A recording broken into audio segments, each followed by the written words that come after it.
Mesdames et messieurs, un triomphe pour Michael Youn.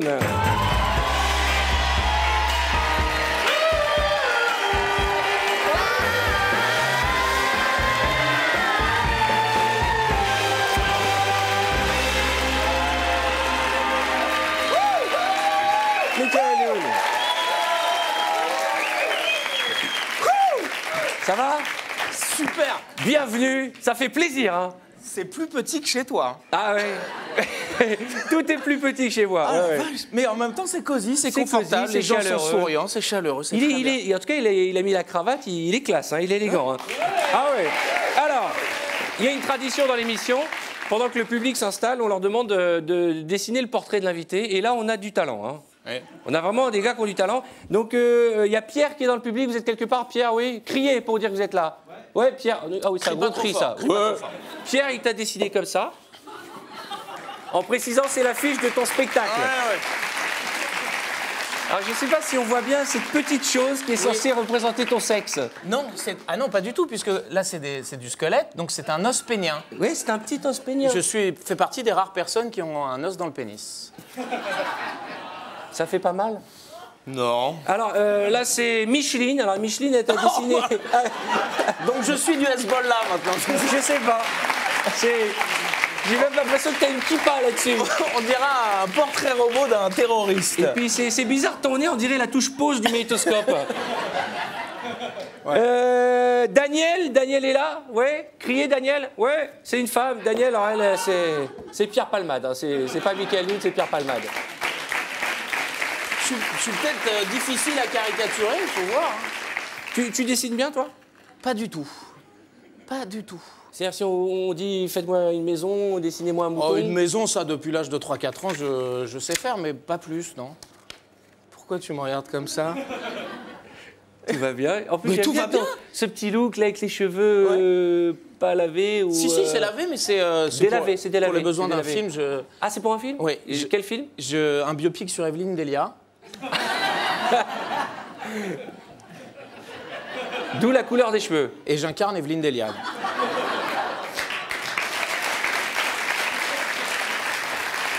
Nickel. C'est vrai ce qu'on m'a dit que votre maison a brûlé il y a quelques jours, c'est vrai ça? Bah, il y a quelques semaines, oui, c'est vrai. Ouais, mais comment ça? Comment on n'est pas au courant? Bah, je sais pas, la presse People ne fait pas bien son travail. C'est-à-dire que exactement quand il s'agit de se faire mettre en garde à vue, on est à la une des journaux. Alors là, tout le monde mais est un au incendie courant. au péril de sa vie, qu'est-ce qui s'est passé? Non, heureusement, ça s'est passé pendant la journée, parce que si c'était pendant la nuit, je serais pas à côté de vous, mon cher D'accord. Arthur. Ou dans une urne. Oui, à côté. Oui, ça marche. Ça va. Ne m'encouragez pas à dire des bêtises. J'habite à Montmartre, dans une vieille maison. Il y a eu un court-circuit dans une boîte de dérivation de la chaudière, si vous voulez vraiment qu'on rentre dans le détail. Et donc tout le deuxième et le troisième étage ont brûlé. C'est l'avantage aussi d'habiter une grande maison. Donc il me restait encore le premier étage et le rez-de-chaussée. Mais ouais, voilà. Donc ça a brûlé, on habite dans le salon maintenant. D'accord. Ouais. Et alors, il paraît que quand ils ont commencé à refaire le plancher... Ah oui, c'est alors ça C'est c'est une assez légende, incroyable. ça? Il y a déjà une légende autour de ça. Non mais c'est incroyable ce qui s'est passé. Donc je nettoyais les débris dans la salle de bain. Le plancher de la salle de bain, le parquet avait brûlé. Donc je retirais des bouts de parquet et j'ai trouvé une trappe sous le parquet. Et dans cette trappe, véridique, j'ai trouvé une petite boîte en fer de la taille d'une boîte à chaussures, avec dedans un trésor. Non. Je te jure. Avec dedans des bagues en or, des bracelets, des pendentifs, des médaillons en or. Je les ai fait expertiser, ça date du 18e et 19e siècle. Et donc, c'est les anciens propriétaires de la maison qui avaient laissé ça sous le parquet, sans doute. Et vous êtes propriétaire de la maison? Non, mais comme... Ça appartient à qui alors le trésor? Comme ça n'a pas été demandé depuis plus de 70 ans, c'est à moi. Non. Voilà, donc plutôt que faire les travaux, je vais déménager dans le 8e. D'accord. Mais c'est vrai cette histoire. Parce que le problème avec Mickaël, on ne sait jamais si c'est vrai. Mais il y en a pour beaucoup. Il y en a. Il y a quoi? Il y a des louis d'or, des bagues? Non, c'est plus. On sent que c'est quelqu'un qui a piqué un peu tout ce qu'il pouvait trouver dans la famille et qui a mis ça dans une boîte. Et je suppose quand les Allemands sont passés, il l'a planqué, quoi. Je sais pas pourquoi je suis persuadé que c'est les Allemands. Alors, dans Fatal, on voit votre fiancé. On sait que vous êtes un vrai romantique. Hein, on va pas parler. Moi, je parle pas de la vie privée. Mais quel est le truc le plus fou que vous ayez fait par amour pour une femme, Mickaël? Le truc le plus fou que j'ai fait par amour. Ah voilà. Ah, voilà. Peut-être pas par amour, mais en tout cas. C'est terrible comme question, parce qu'il y a toutes les filles qui nous regardent ce soir qui attendent avec impatience pour mettre une gifle à leur mec à côté. par connerie, plus que par amour, j'ai quand même fait 15 000 km en une seule journée pour me faire larguer. Ouais. Comment ça? Ma chérie, à l'époque, travaillait à Vancouver, qui est sur la côte ouest du Canada, et c'était son anniversaire, donc je lui avais acheté un petit collier, et je me suis dit, je vais lui faire la surprise. Bah, on en a trouvé plein sous le parquet. Non, mais c'était avant. Ah bon, d'accord. Ça remonte à il y a quelques années. Et donc, je pars la retrouver à Vancouver, donc Paris, Montréal, Montréal, Vancouver, en écho. Voilà, c'est un petit peu long, qu'est-ce que vous voulez, c'est les moyens du bord. Et puis, arrivé dans son hôtel, je m'installe dans le lobby, et puis je la vois arriver à ce moment-là, bras dessus, avec le producteur du film qu'elle était en train de tourner. Ils se font un smack, elle lui dit à tout à l'heure. Ouais. Comme Tony Parker, mais en mieux. Parce que moi, c'était pas en texto, c'était en face. Ouais, en live. Moi, je suis assis comme ça, et pile devant, elle rentre comme ça, et il s'embrasse là, elle lui dit à tout à l'heure, moi, je lui fais coucou. Et là, il y a un... Et elle voit que je me décompose, et fait, bon, bah voilà, je suis avec lui... c'est mieux peut-être si tu restes pas pour le week-end. En fait, c'est une surprise, en fait. Vous allez pour lui faire... Surprise. Et puis c'est moi qui étais super surpris. Et donc, 2 heures après, je suis retourné à l'aéroport. J'ai redû payer un billet, parce que comme j'étais venu en écho, c'est des billets qui n'étaient pas changeables. Donc, je suis retourné en France 2 heures plus tard, Vancouver, Montréal, Montréal, Paris. Et le collier que je lui avais acheté, j'ai dû payer des frais de douane. Ah, la loose. Ah non, mais la totale. J'ai dû payer des frais de douane en arrivant à Montréal, et en arrivant à Paris, je leur ai dit, je l'ai acheté en France, ils m'ont refait payer des frais de douane en France. Heureusement, je me suis tapé la douanière. Ah bon? Ouais, je lui ai proposé le collier. Il m'a dit, je peux pas accepter, mais vous pouvez m'inviter à dîner. On a dîné ensemble, on a passé une soirée assez sympathique d'ailleurs. Ah bah, et voilà. L'un dans l'autre. Mais depuis, j'essaye à chaque fois de prévenir quand vous allez faire une surprise. Non, dès que j'ai une nouvelle nana, je lui offre toujours le collier en premier. Et elle... Dès le départ. Je pense que le collier est maudit. Aucune femme ne l'accepte. Bah, il faut le mettre dans une boîte. Je l'ai acheté chez Matisse, c'est peut-être pas super chic. C'est peut-être ça. Ce qu'il faut faire, c'est le mettre dans une boîte et le planquer sous le parquet. Je crois que c'est ça. Il y a une question que je me suis posée en préparant l'émission. Vous avez quel âge? Non, mais je sais pas. Vous ne faites pas votre physique. J'ai 53 ans. Et ben voilà. Non, vous avez quel âge, ça, c'est l'alcool et la drogue, ça m'a conservé. Ça vous a fait du bien. Ouais. Non, franchement, ça se dit pas. Quel âge j'ai? Si, j'ai... Moi, j'ai 44 ans. Très bien, c'est super. Ah non, mais on peut pas donner l'âge. Mais... Je sais, non, mais j'ai décidé que ça allait être mon nouveau truc maintenant dans ma carrière. Je ne veux pas donner mon âge. J'ai envie d'avoir ces petits trucs. Comme Ariel Dombal, qui a 28 ans. Voilà. D'accord. Comme ça, quand je me ferai du Botox, comme Ariel Dombal, ça se verra pas. Vous avez fait des études jusqu'à quand? Jusqu'à 24 ans. 24 ans, bac? Ouais. Au bac plus 5, master en management. Ah, et ça a servi à... Bah, ça a forcément servi à un moment ou à un autre. D'accord. Vous avez fait votre service militaire? Non. Ça, non. C'est pas de ma faute. Ils n'ont pas voulu de moi. Ah. Vous avez été réformé? P4. P4, c'est les fous? Oui, c'est élément dangereux pour la société. D'accord. Comme quoi, on dit qu'à l'armée, c'est des cons. Il l'avait quand même senti, hein, le truc. Non, j'ai tout fait pour pas faire l'armée. Quand on m'a demandé de faire pipi dans le bocal, je me suis coupé le doigt pour mettre du sang dedans. Quand je suis passé pour faire les tests auditifs, ils m'ont balancé 4 dB, des sons stridents, je disais que j'entendais rien. Et surtout, en fait, quand je suis arrivé devant le psychologue, il m'a dit, bon, bah, vous allez faire l'armée. Je lui ai dit, très bien, pas de problème. Donc, quand je serai à l'armée, soit je vous retrouve et je vous tue, soit si je vous retrouve pas, je me tue moi. Et on va vous réformer. On va pas le garder, ouais. Non, ce qui est terrible en général, ce sont les autres aussi qui se font réformer. Il y a des cinglés au service militaire. Moi, j'en avais un qui était démentiel en même temps que moi. Le jour où je me suis fait réformer, on a été 2 à se faire réformer. Il y en a un qui a fait la moto pendant 3 jours. Les 3 jours, il a fait la moto. Comment ça, il a fait la moto? Il passait, il allait par exemple comme ça du dortoir jusqu'à la cantine. Il faisait que ça, les instructeurs étaient complètement dingues. Genre, il arrivait à la cantine, il mettait son U, il enlevait son casque, il le posait à côté, et il nous a fait ça pendant 3 jours. Et quand on est parti, parce qu'on était les 2 à être réformés, donc moi je marche, j'essaye de sortir de la caserne, lui il est à côté de moi. Il continue comme ça, je me suis dit, je vais bien jouer quand même. Ouais. Tu l'as bien fait, je vais lui lancer une petite boutade. Je lui dis, tu me ramènes, il me dit, je peux pas, j'ai pas de 2e casque. Véridique, et le gars, en faisant la moto, il est monté dans le bus, il est monté dans le bus comme ça. Je l'ai agité vraiment, quoi. J'ai appris plein de choses, je le disais en préparant l'émission. C'est vrai qu'on s'est vu plein de fois sur d'autres émissions, mais on n'a jamais pu discuter comme ça en tête-à-tête. Vous étiez pote avec Pete Doherty, c'est vrai ça? Ah non.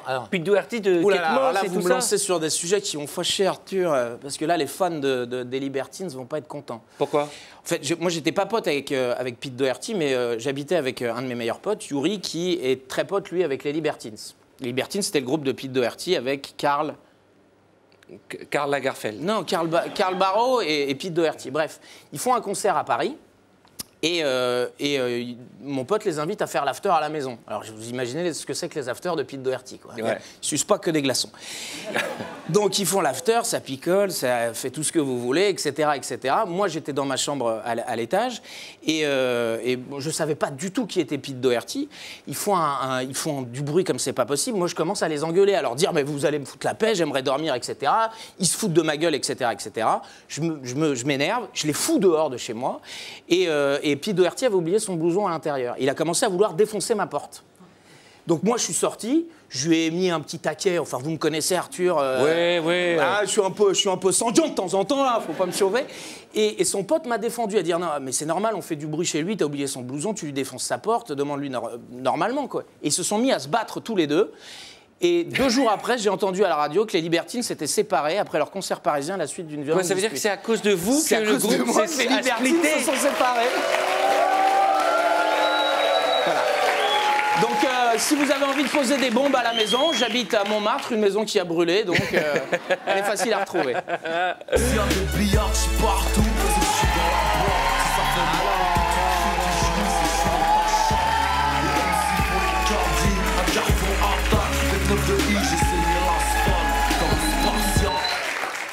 Tac. Bien, tranquille. La famille, bien. Qu'est-ce que tu fais le crevard, toi? Pourquoi tu m'esquives à chaque fois, mon frère? Bon, je vous présente... Keja. Je sais pas Keja, c'est Arthur. Mais non, Keja. Dis-lui, tu sais qu'il s'appelle Keja. Arthur, tout le monde sait que vous Que appelez tu Jacques et t'appelles donc Keja. Keja. Julien, un ami d'enfance de Massy-Palaiseau. Voilà. Michael, un ami d'enfance de Paris. Voilà, ça va, tranquille. Ça va bien, Julien? Comment je te kiffe, mon frère. moi aussi, en vérité. Mais un truc de ouf. Franchement, je te kiffe. Je suis contente de te voir. Tu sais pourquoi? Tu sais pourquoi? J'ai plus vu ton Huc que de Huc sur YouPorn. Ma parole. Je le kiffe. Mais toi aussi, ma parole, toujours à poil. Toujours. C'est le héros du Morning Life, mon frère. Ouais. C'est ça. Vous vous rappelez Morning Life, l'émission qui réveille tes... Voilà. Chez nous, c'est la BAC qui réveille tes voisins, mon frère. 6h du matin, père qui se cache, bah. Ah ouais, que genre, tu sais. Chez nous, à Massy-Palaiseau, comment ça se passe? MP, mon frère. C'est ça même. Massy-Palaiseau. MP. 9-1. Tu le vois là, il est en train de faire le canard avec toi. Genre, il fait les interviews, genre. Mais c'est un faux Huc. Ma parole, t'es un faux Huc. Comment il était jaloux de ton émission du matin. Je te jure, il voulait copier. Je lui dis, mais Arthur, tu vas pas montrer ton cul chelou avec tes walls. Il y a des enfants. Mais non, mon frère. Je vous dis la vérité. C'est gênant. C'est gênant. Ma parole, c'est gênant. Il a tellement de walls que tu sais pas si c'est un feu ou un portugais. C'est un truc de ouf. Ça va pas bien, Julien. En tout cas, moi, je suis venue pour mettre de l'ordre et pour dire que son DVD, faut aller l'acheter, mon frère. Ouais. Moi, je l'ai vu. Je l'ai vu au Rex. Je l'ai vu au Rex, ton film, Fatal Bazooka. C'est un truc de ouf, comment c'est rama. En plus, les acteurs, ils sont tous bons. La vérité, ils sont très, très bons. Mais moi, ma préférée, c'est ta meuf. Elle est bonne. Elle est très, très bonne, mon frère. C'est vrai, elle se défend. Mais tout dans le respect, hein. Attention, moi je te respecte, frère. Hein. En plus, je sais que c'est un ouf, lui, c'est un malade. Il y a pas longtemps, il a été arrêté par les keufs. Il a pas peur de keufs. Il était en scooter, tranquille, sans casque. Sans interdit. Et c'est lui qui a porté plainte. T'es trop fort, mon frère. Fais comme Arthur. Fais attention à ta sécurité.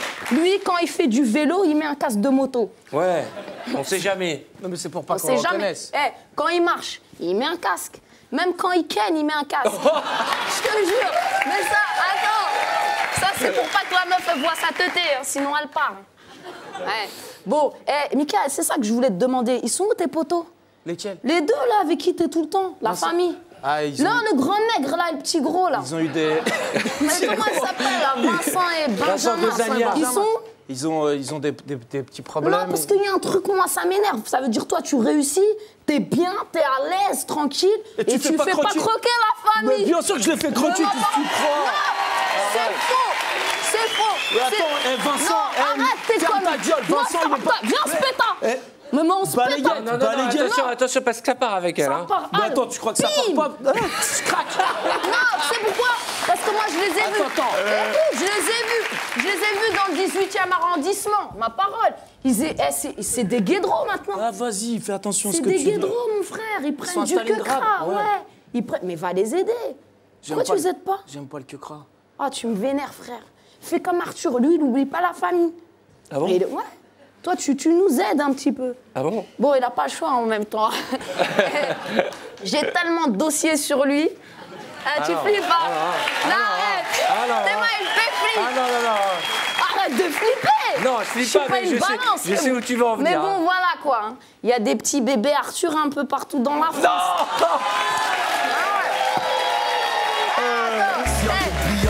Salut les têtes.